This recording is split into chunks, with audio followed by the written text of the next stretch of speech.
The Accidental Engineer. Welcome all. Max of the Accidental Engineer here. Today we have the pleasure of Ryan Harper joining us. Welcome, Ryan. Thank you. Great to be here. It's awesome to have you. For our audience that don't know Ryan, Ryan is SVP product at Citi Ventures, part of the big Citibank conglomerate. Before that, what kinds of stuff were you up to? How did you get into product management? Sure. So I've been doing product management for a little over 6 years. And prior to joining Citi Ventures, I was working primarily in the media space in New York. So I had product roles at WebMD and iHeartMedia and Conde Naste Entertainment. And I really started my journey into product at the Museum LACMA in Los Angeles. And that's how I really felt in love with building products and getting great apps and tools in front of users. Yeah, I did want to point out that while Ryan is not an engineer, Ryan did come to software and tech products from an accidental background. Ryan and I went to high school together, where we were in a rock band together. And Ryan went on to do more music, did a grad program in music before getting into media type software products. Yeah. Do you mind describing for our audience kind of what the story is there? Like, how did you make that career transition as successfully as you have? Sure. So that was a wild and interesting time. So I was in grad school for music composition at USC, and I got involved in a student project that was looking at how we might create a new kind of e-reader that would allow people to take common domain literature, so books like Huck Finn, and insert their own media into the product. And I was initially brought on as a musician to create some of the scores around these new books. And I just fell in love with the idea.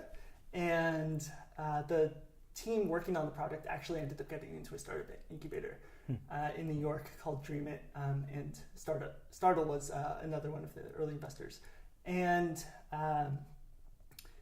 in that summer, as we were preparing for demo day, I really took on all of the roles that I could figure out how to help out with, and that involved everything from coding the ebooks themselves to working with the designer to make sure that our engineer had everything he needed, and creating pitch decks with our CEO at the time.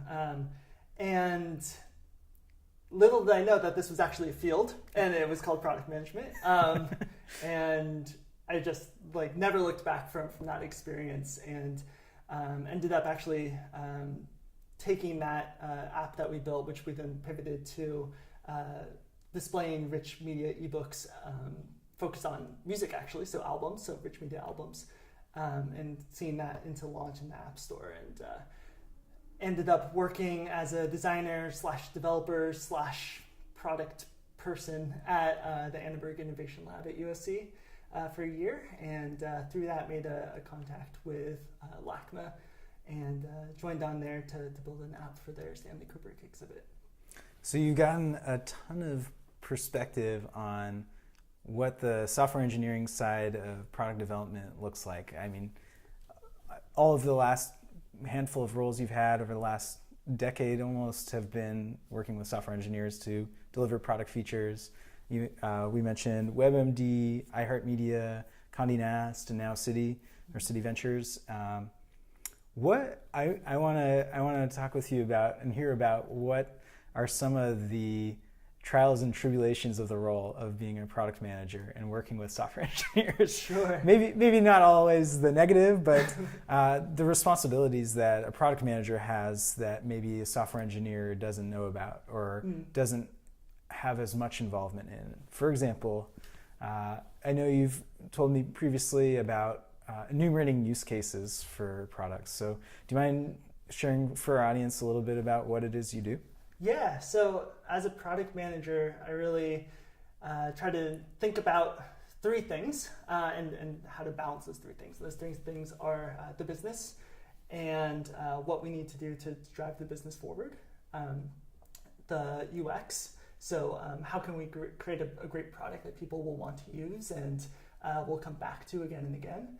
And engineering, how do we create something that works and that's stable and that's really pushing the boundaries of whatever technology we're using? And so as a product manager, what I think about is, when I'm talking to engineers, is how can I communicate both the user needs and the business needs so that there's a sense of the problem we're trying to tackle and how we can create a product that meets user needs and also drives toward business goals. And so user stories, I think, are a great way to have that conversation because when you're writing a user story, you're being very particular about who your audience is, who's going to actually use this feature, as well as why they actually would want to use the feature. And then in the acceptance criteria, I try to think about what the feature should do, but at the same time leave it agnostic enough about the how that feature might be built, that engineering can have an input and really create the feature in the best way possible. Yeah, I in my experience of being indirectly involved in product management as a software engineer, product managers have a great deal of power over a lot of topics, like how often maybe even the team releases new versions of the software. Oh, yeah. What are some of the lesser known criteria that product managers have perspective into about, ensuring that releases are of high quality, that maybe the code that software engineers are contributing meet the acceptance criteria that you've set out or maybe haven't accounted for even yet? What behind the curtain, what is some of the perspective that product managers have into this product release cycle? Sure, that's a great question. So at the end of the day, the product manager is the person who's responsible for ensuring that the voice of the user is heard within both the product development group, but then also the business as a whole.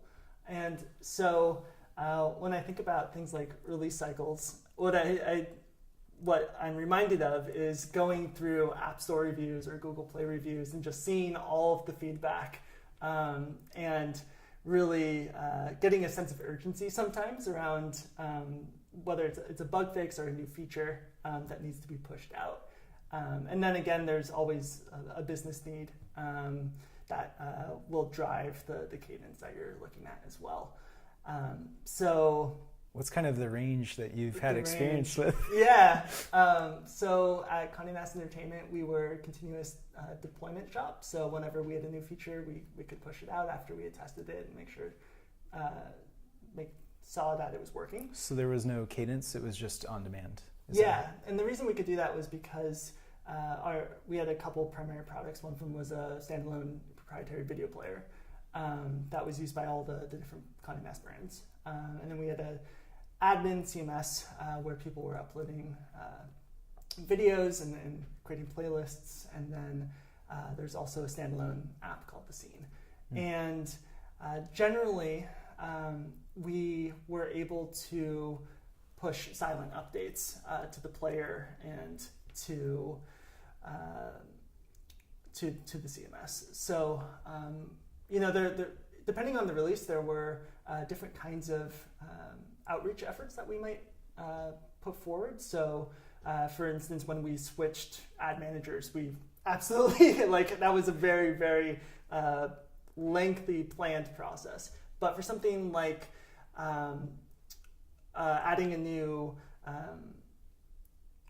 style to the player for perhaps like the playlist player, that we could do pretty seamlessly. And I think that was mostly because we were serving as a platform for the company. So from iHeartMedia through to today, or I guess WebMD was before iHeartMedia, or how much variance was there? One of the things our audience might not be aware of is in working on a iOS or Android product, iOS in particular, you're at the whim, like you say, of Apple's own release management workflow, where Apple demands to be able to review every submitted new version of your software. And so you're gated to something like once a week releases, once a month releases? What kind of gating is imposed on you when you're a product manager? So that process, I think, has come a long way over the years. When I was first starting, there was, sometimes a couple of days, but my understanding is that that window has generally become smaller, and it's easier to push updates more quickly. But definitely when we were shipping new versions of the WebMD iPhone app or the iHeartRadio Android app, we would have to submit the builds to Apple or Google and wait to hear their feedback. If we got the okay, then we would start to roll it out to our users. And generally, we would need to communicate to management, essentially, that there was this potential unknown as far as the exact time when the release would go out because of this review third process. Party. Yeah, but it makes those platforms more stable to have review systems. So can definitely see why they're there. So you mentioned voice of the customer, and I think a lot of software engineers are distanced from the voice of the customer in various ways. Besides, the product manager telling engineers what the voice of the customer demands right now, Yeah. or is experiencing if there are bugs in the existing product. What are some of you mentioned for mobile apps, the App Store review being one source for a product manager to hear the voice of the customer. Mm-hmm. Are there other avenues that are available, and what are the popular and most valuable tools to a product manager for gauging voice of the customer? Yeah, so email also is a great tool for non-native apps. So at Conde Naste, we were using a tool called Zendesk, which essentially let us gather all of the feedback and go through individual customer responses, so we could use that information to guide our future releases.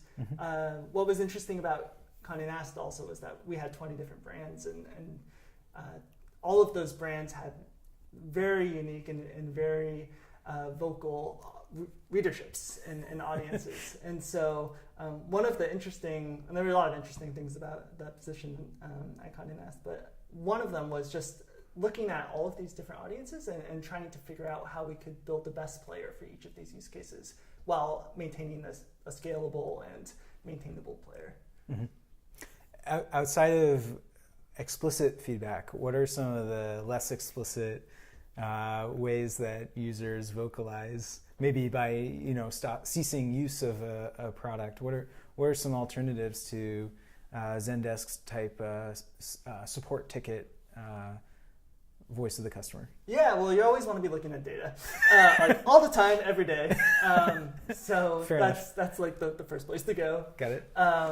And depending on your product, that data might look different.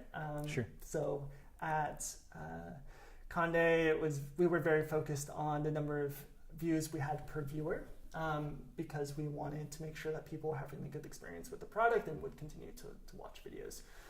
So we were very focused on our daily views per viewer metric, as well as just overall video views, and retention was also something that we looked at very strongly. In addition to all those user metrics, then you also, of course, in media at least, have ad metrics that you're looking at and making sure that campaigns are being met, and that in general the monetization aspect is performing as expected. Have you noticed that at different stage company or size company scale, that your role as a product manager requires you to spend more time in seeking out data? Or I'm wondering if at smaller companies where there may not be as much of a team that exists to help you with writing SQL queries or instrumenting your app to log certain events that you want to track. How does a product manager's role change at the variety of type of employers you've worked at? Yeah, so I think I've had somewhat of an interesting career so far in that all of my roles have been in small emerging teams within large corporations. So at WebMD, I was in the mobile group that had the ability to go to the rest of the business to get resources for things like big data crunching and ETL processes, but also was sort of its self-contained unit, and didn't at the time at least have a data analyst attached to that unit specifically. So in that kind of situation, I found myself doing a lot of going into really the guts of the metric system and making sure that we had all the data we needed. I actually took a GA course around that time so I could get more proficient in things like doing predictive analysis and that sort of thing, because data science as a field was still making its way into those groups. As I've sort of progressed and had the ability to work with data scientists, I've found myself doing less of the hands-on predictive work, but have always really enjoyed working with the data scientists to figure out, like, one, what should we be tracking, and then two, what insights can we glean to figure out what we should be building next. Speaking of data scientists and data analysts and depending on other parts of the business, something that I think product managers may be at the crossroads, single most among all employees at companies. What do you have any war stories or words of advice to new product managers about maybe communication styles that you have found to work for yourself, or that you strive for or seen to be more successful than others, perhaps? Yeah, sure. So with data in particular, it's really important to tell a story with it.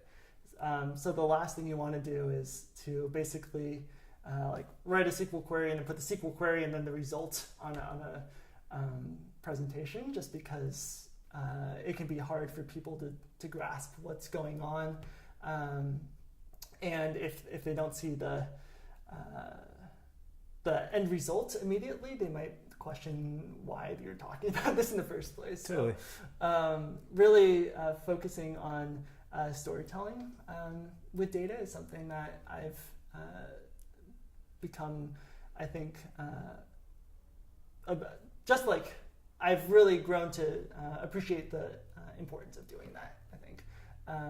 And I've been lucky in that the data scientists I've worked with have been really helpful in helping set the team up for success in that fashion.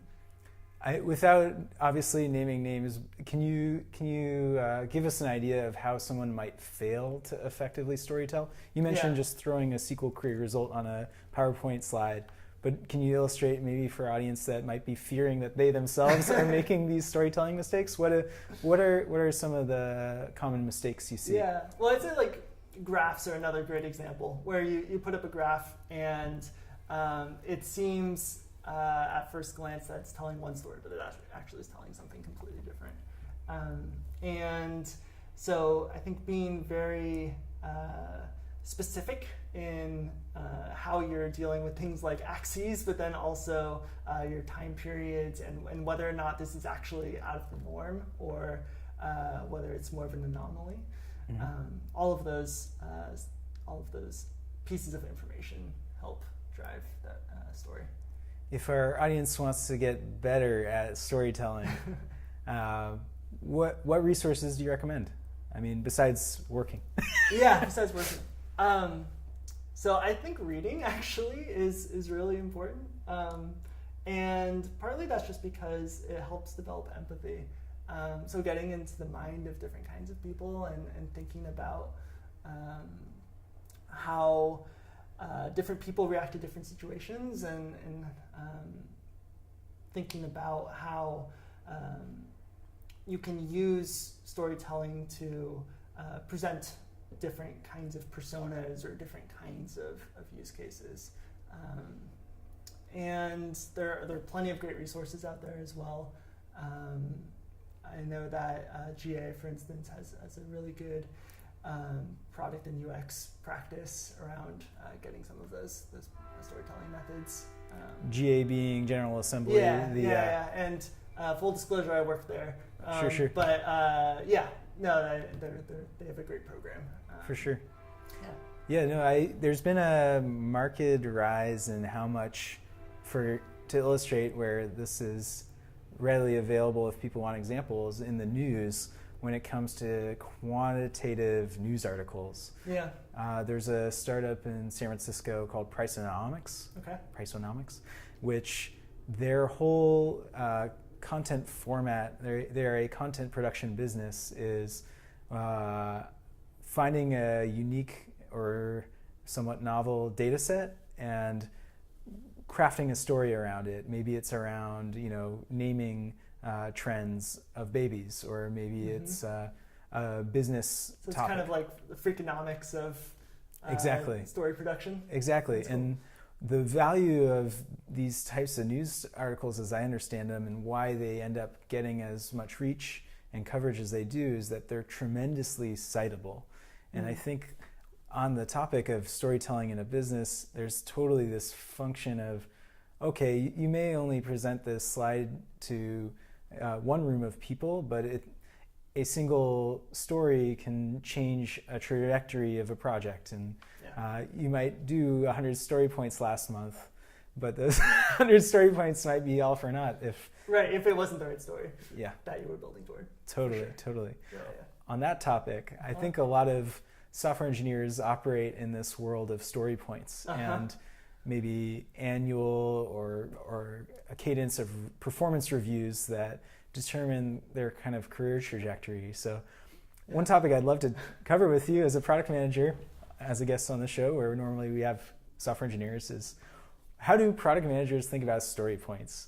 Do you use it as a measure of progress? Do you judge your peer software engineers by their ability to deliver story points? What's to you the meaning of a story point? Yeah, great question. So story points to me are a way of measuring the throughput of a group and the velocity of a group. And that's really important to have because it lets you go back and report to the business on how long in general you think something is going to take. So I use story points as a way to again, measure velocity and then measure capacity and how much a team is able to take on at any given time. There is a certain sense of story points also needing to tie back to value to the customer or the user. And so I tend to only point features and not point bugs. And that's always a subject that's up for debate with the engineering team I'm working with. But really for me, it's a reporting and planning tool more than it is saying that, this team is working or it's not working. The last thing I want is to feel like when we're pointing, we're just like punching the clock. And so when I'm talking about story pointing when I teach, I usually use the analogy of like Mario, for example, collecting coins. So you can think of Mario just like going through one of those levels where it's just like an endless runner and it's just getting like all of these points in a row and like nothing's really changing. You're just like grabbing point after point.